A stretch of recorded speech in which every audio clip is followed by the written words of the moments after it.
It was a very, I would say, quick game, but they definitely put in some work here on the side of Triple C. Now, not to say OSD did not bring it to the table either, because there were some nice plays, a lot of good setup, but just unfortunately, that Jaina was always finding the right person to just shred. I mean, that last fight, we literally saw Greymane's health go from, I was just like, maybe he gets out, to just like, this dog is dead, unfortunately.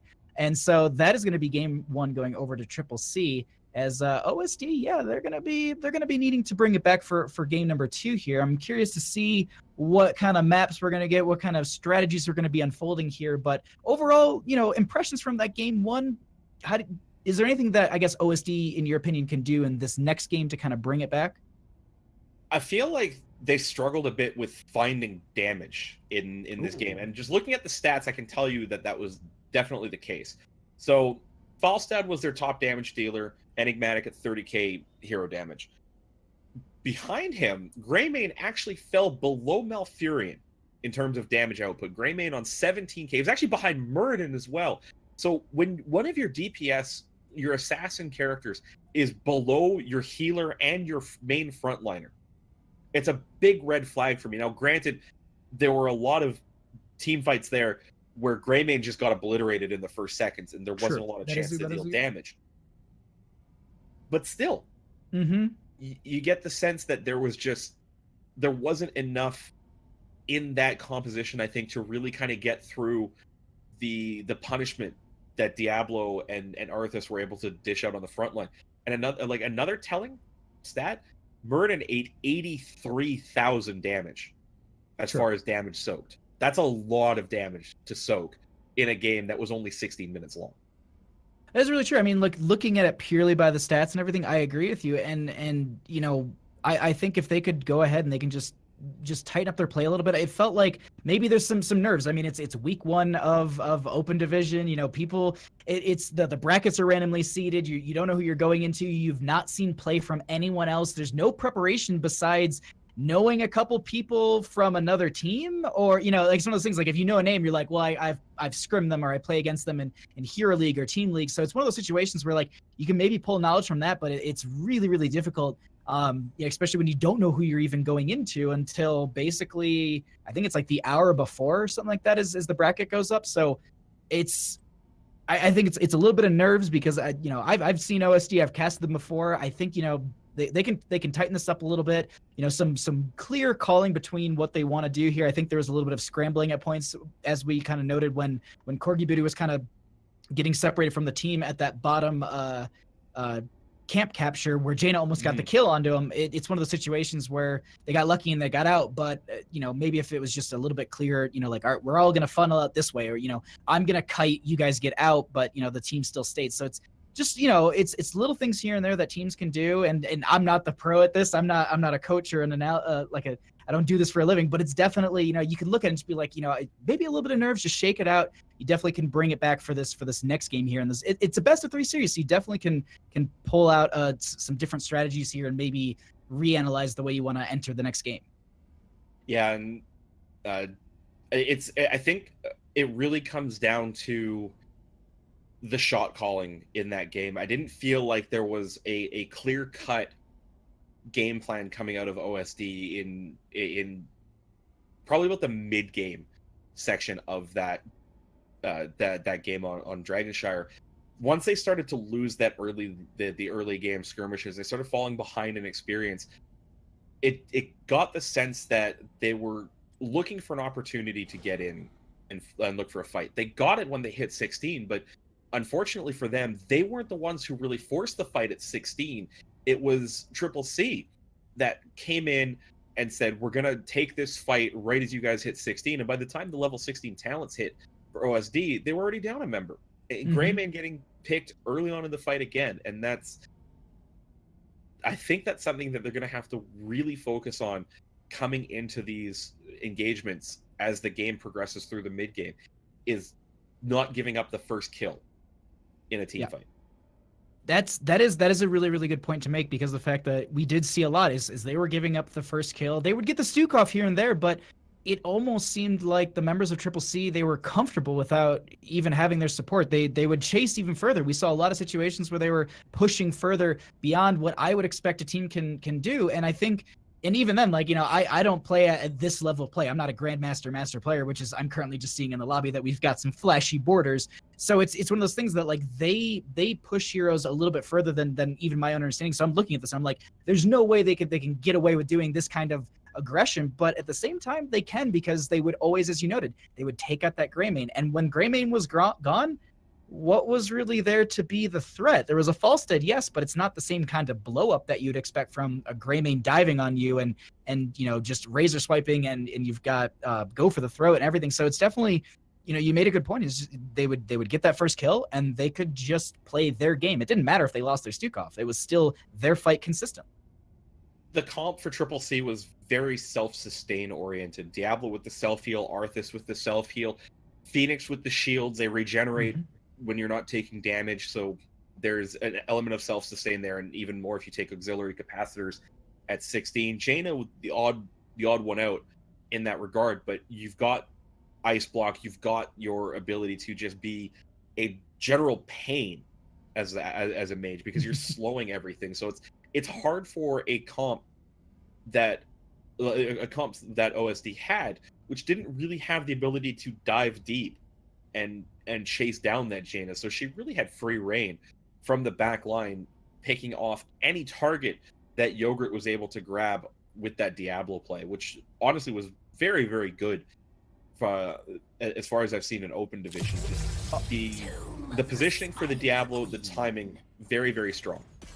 Well, and that's the one thing I gave a small shout out during the game of, you know, Stukov was consistently getting the lurking arms and really, really good pinch points, and Diablo was just manipulating with that overpower, saving that reposition factor for literally the moment when Murden goes, I'm gonna Dwarf Toff. Nope, you're coming right back into this. You know, it's one of those things that we're just using that overpower in very, very good, you know, just proper situations. And the other thing too is, you know, shout out to the Stukov for getting those really, really good lurking arms to split. You know, you would typically see Murden get pushed away and they would just walk into the back line and be like, hello, you know, goodbye. So that's, you know, typically what we were seeing. And we are going to be getting into this game number 2 here. OSD chose first pick, and so that gave us Triple C taking Tomb here. And we already have the Gul'dan being banned out. You know, we saw something in Twitch chat, you know, Triple C being really, really, you know, having a good member on Gul'dan as well as going to Tomb of Spider Queen. You kind of have to ban out Gul'dan.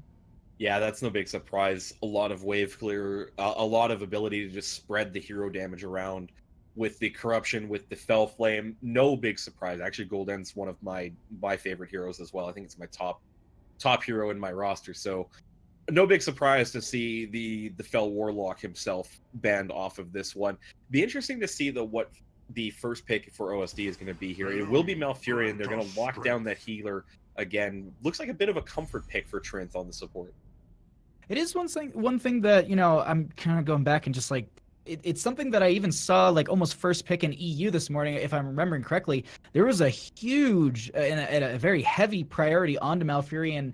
I think with a lot of the bursts that we're seeing, there's some dive as well, and having the ability to just go, all right, silenced. Everyone just, you know, shush for a little bit while we, you know, used all of our abilities. So it might be one of those situations where they're looking and maybe expecting to get, you know, caught in these tight corridors on Tomb of the Spider Queen. They're going to utilize that aspect.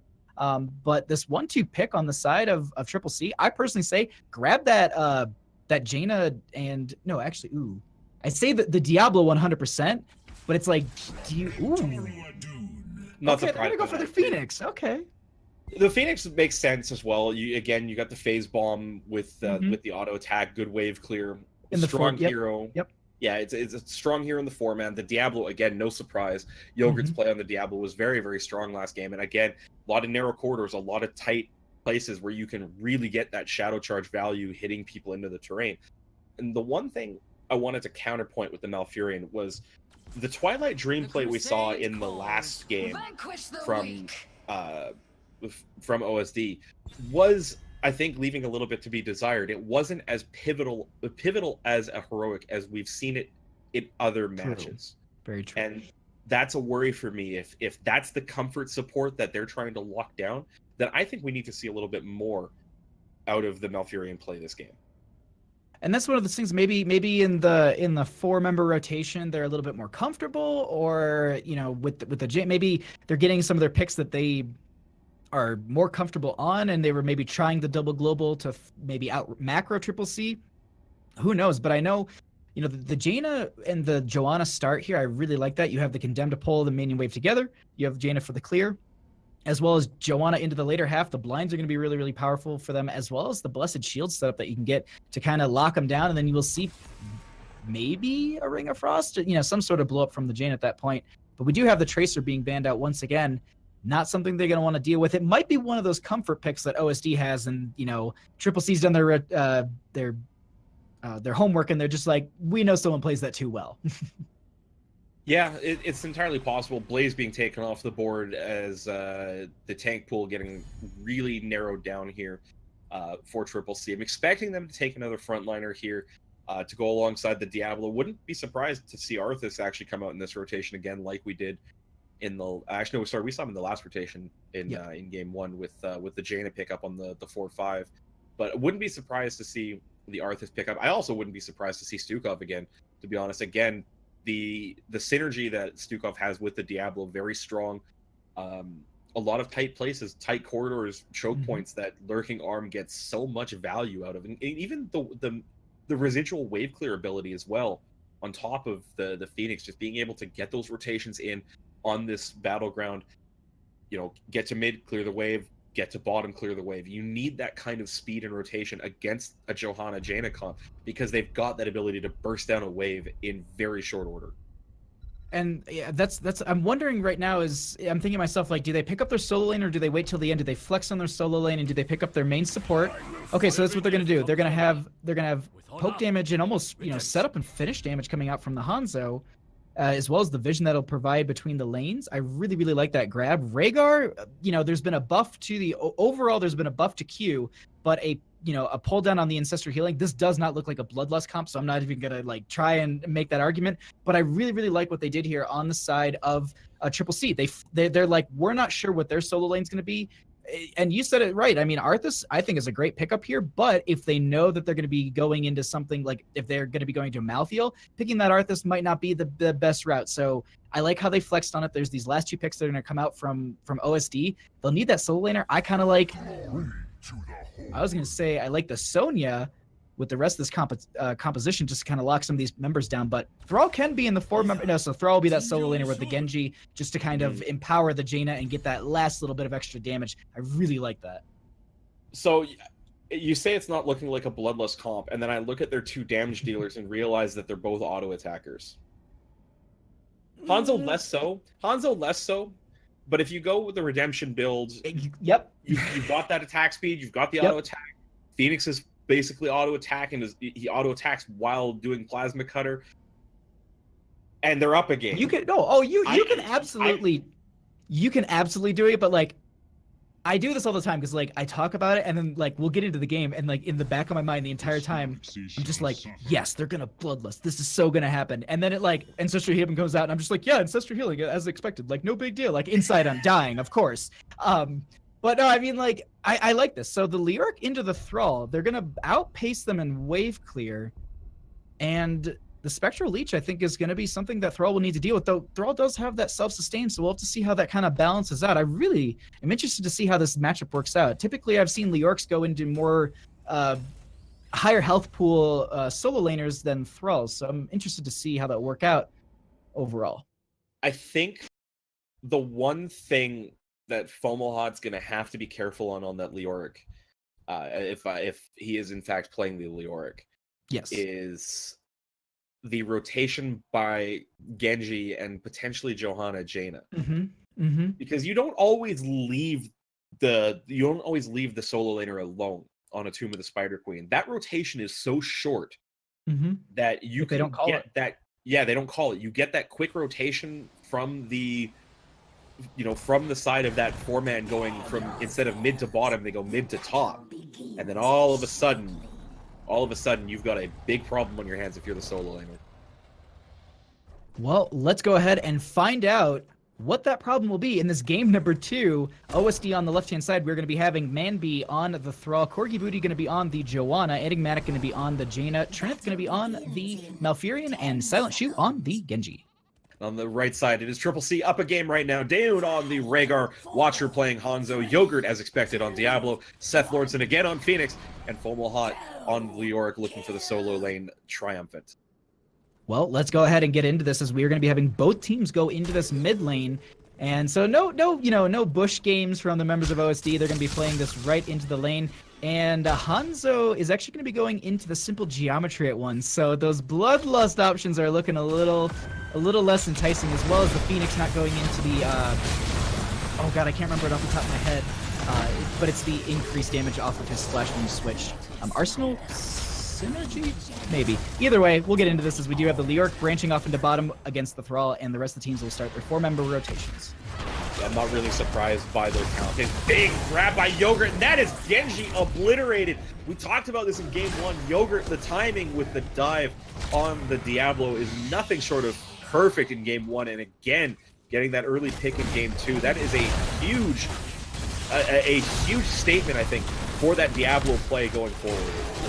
I, no joke, look down at the talent bar just to like peek at what the talents are just a little bit more. I pass it off to you, and then all of a sudden we have a dead Genji, and I'm like, I can't even look at talents. What's this team doing? Just Yogurt going in with not a lot of health here, as they're looking to get that kill on Diablo. Won't be happening, as Silent Shoe going to be getting pushed out here. Seth is getting very low. They're gonna have to back off. The healing will go out from Dayan, and looks like no deaths just yet. Experience a little bit in favor for the members of Triple C here. Overall, in the bottom lane, we do have Fomalhaut getting pushed in a little bit by the Thrall. We'll see how that shapes out. We do have another dive, though, going out from Yogurt just to push them back, zone them here, as they will anchor for the team in this rotation. Actually, Hanzo kind of doing a little bit themselves there. Yeah, the simple geometry coming out in a fair amount of usefulness, I'd have to say, with the number of angles. Simple geometry being a very accurate description of the talent on this map, I'd have to say. You can see that rotation up by Fomalhaut on the Leoric, looking to try and overwhelm that mid lane.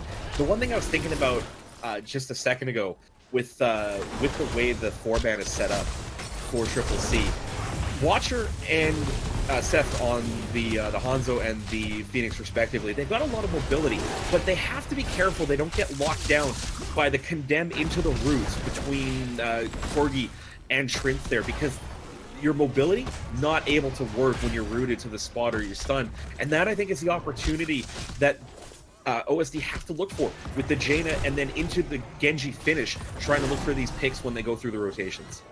That's the big thing, is just getting that last little bit of health that just too many members are getting out with just a sliver of, for example, Yogurt in that last fight, just making that rotation, able to kind of just get that shadow charge out, getting the heal from Rhaegar. They're doing a phenomenal job of just making sure that they stay topped off here, as Seth is going to be getting really low. Silent Shoe going to be diving in. They get the warp out. That will be Yogurt actually not very low, as they're actually starting to maneuver Corgi Booty here, pushing them away, and they're just going to back right off and just continue to make their rotations for the soak. And overall, I got to say, even with that kill, we're looking at about an 1/8 of a level difference between these two. It's very, very tight, as we are in this early game. Corgi Booty going to get repositioned by Yogurt here, and it looks like that will be the bite butt from Rhaegar. Second kill of the game, going over to Triple C.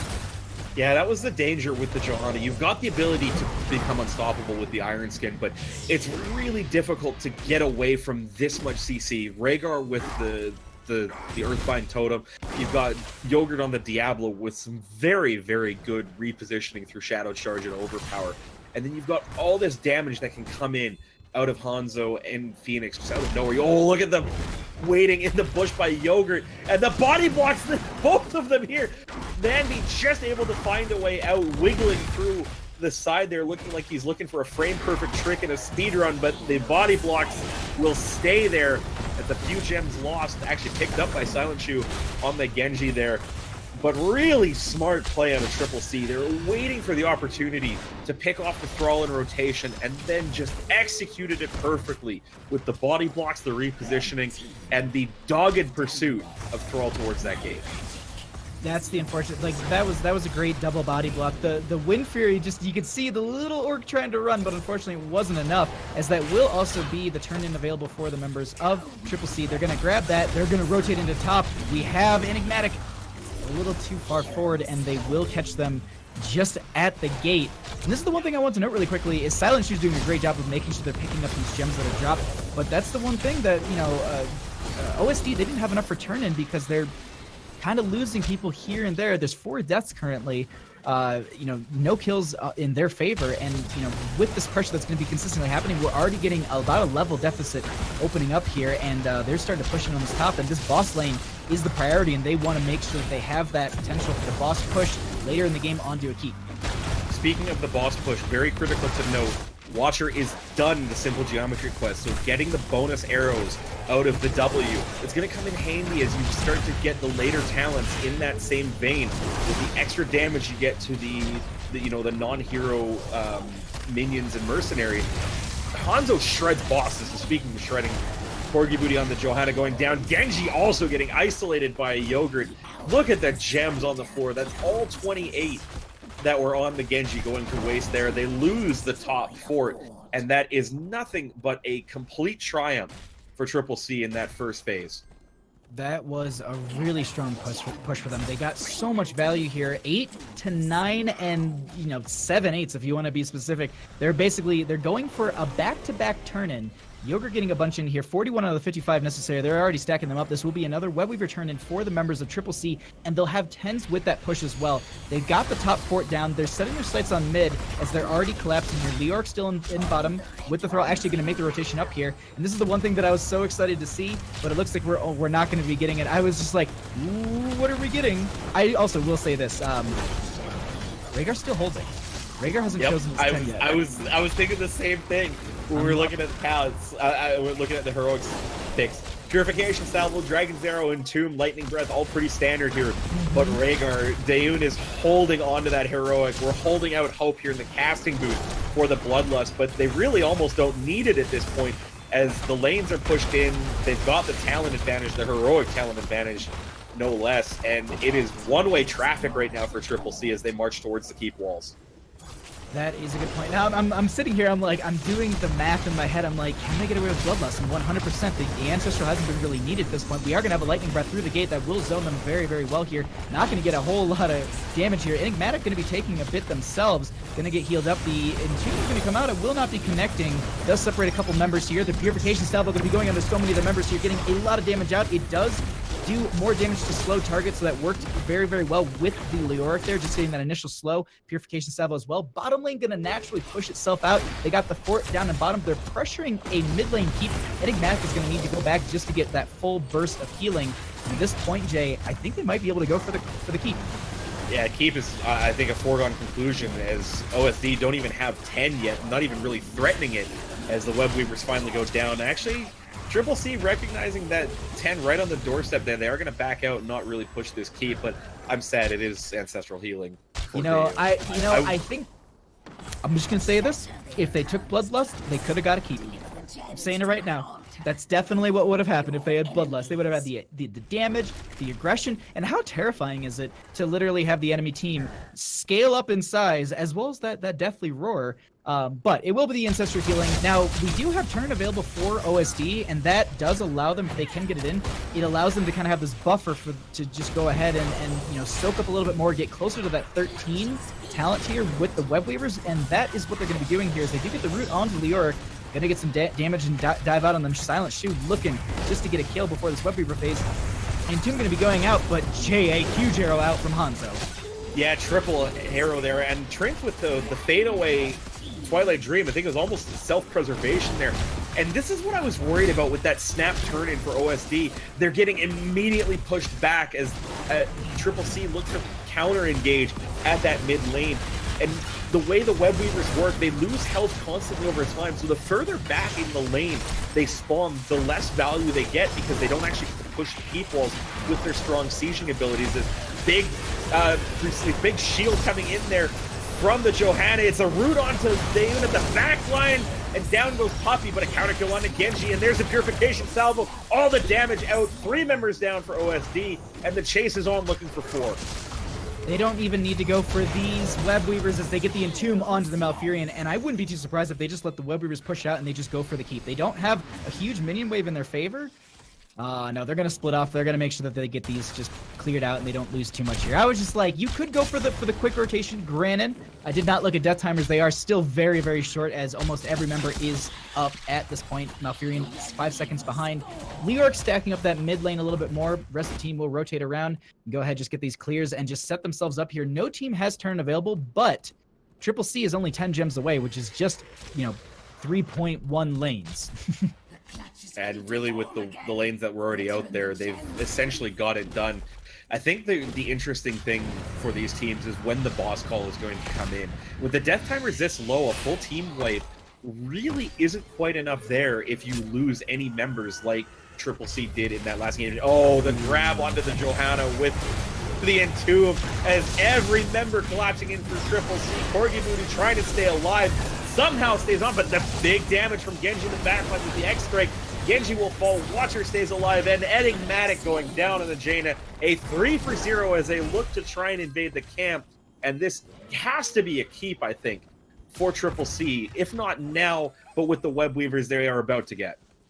They are going to have a 2 talent tier advantage, a 4-level difference in about half a level. So it's just, it's crazy to me how Triple C, I was saying, OSD in game 1 between these two teams, they were keeping pace between the two. The fights were very, very even, but this game 2, Triple C, they drank a monster or something, but they're coming out even harder into this game and really, really pressuring, and some of these plays are really great, as Manby's actually going to step a little too far forward there. They're going to get the Entomb to separate them. We do have the Earthquake coming out. They are going to stay alive as the Earthquake will pulse and get that extra healing, but we have the Orc making sure that there is that damage reduction here, as Watcher is going to be getting his back here. They have the Ancestral out onto onto one of the members just to stay alive. We have the Hanzo so low. No one has fallen just yet, as we do lose the Johanna first. Manby potentially going to be next. Light and Breath coming out.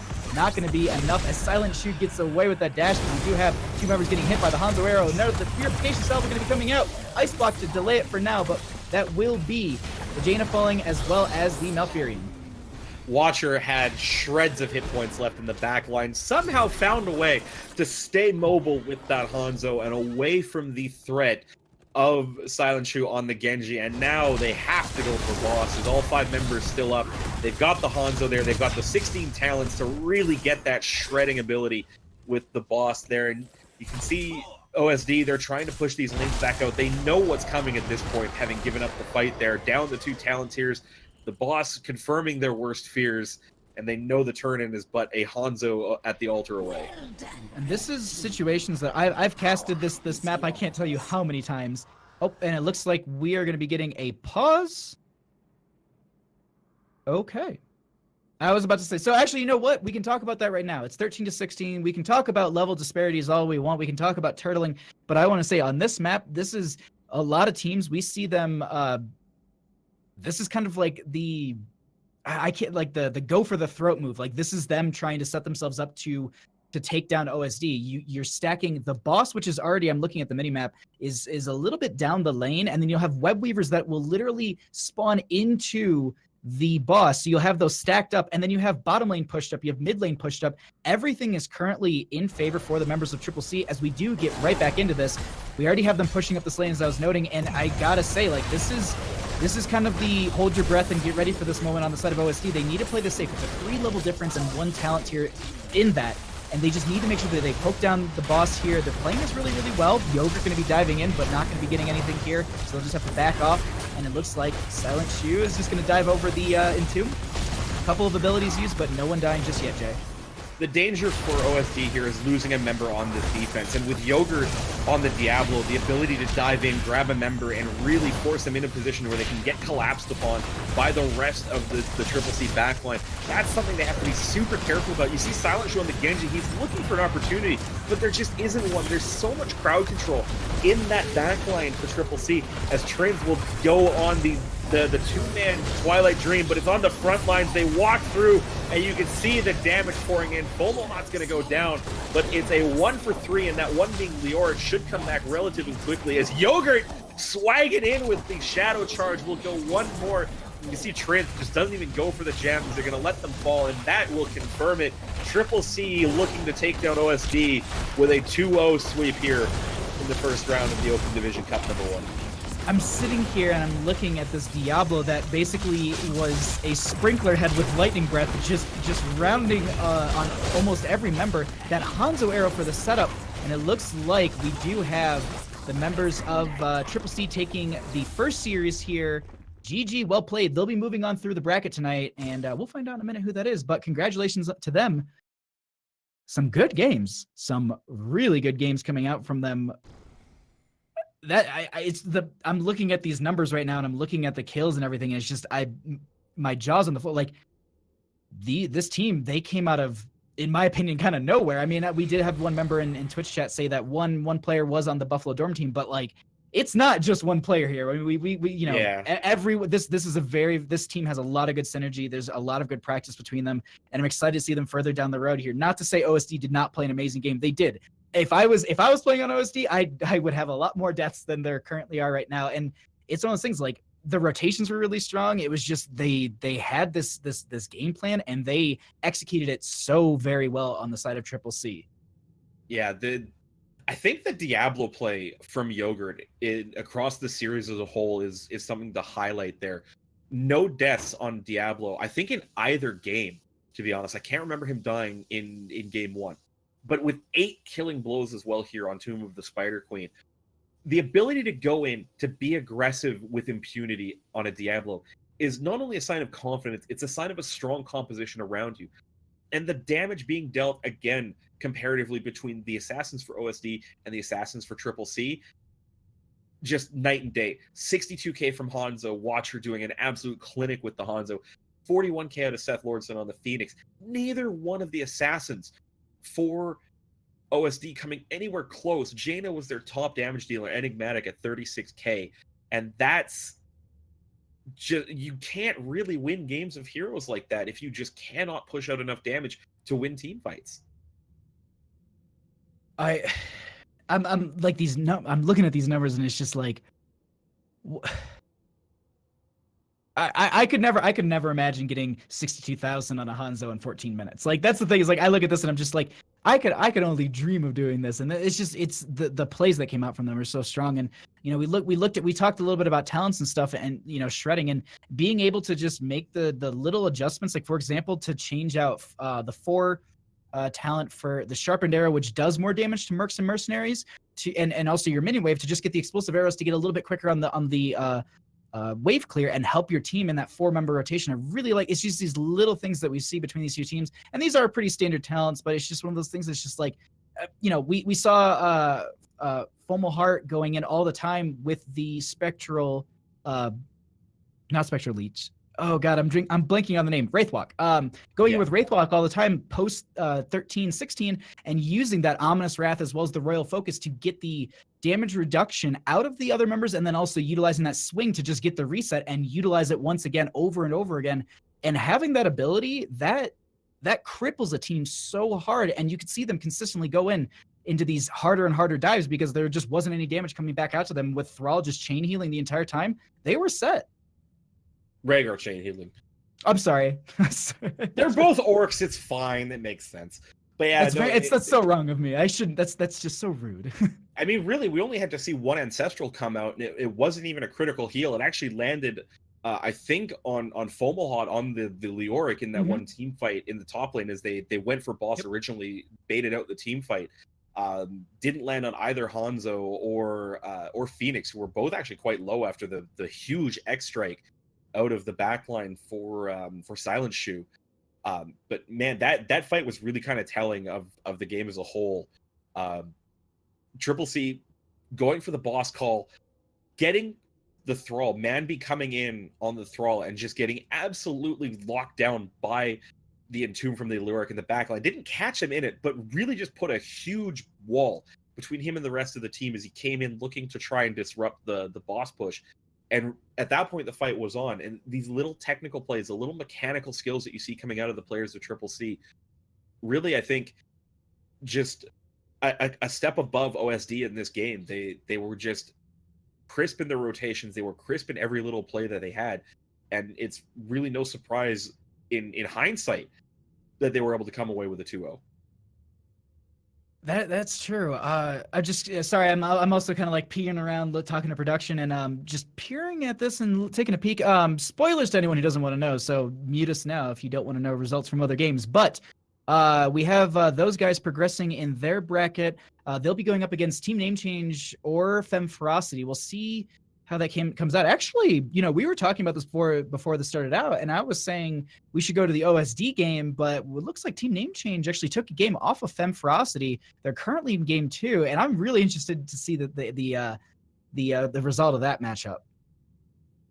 Yeah, that one definitely going to be an interesting one going through the lists here. I think you might recognize them more than I do, but yeah, we've got like Get Stuff versus Divination. Divination's a team that we have the former Durham winner. I think that's the right way to say it. But Shot is on that team with a couple, I think, friends. I actually don't know. There's some other notable people there? Is there big Good going yeah, is the name that I recognize a little bit. They actually got through Get Stuff 2-0.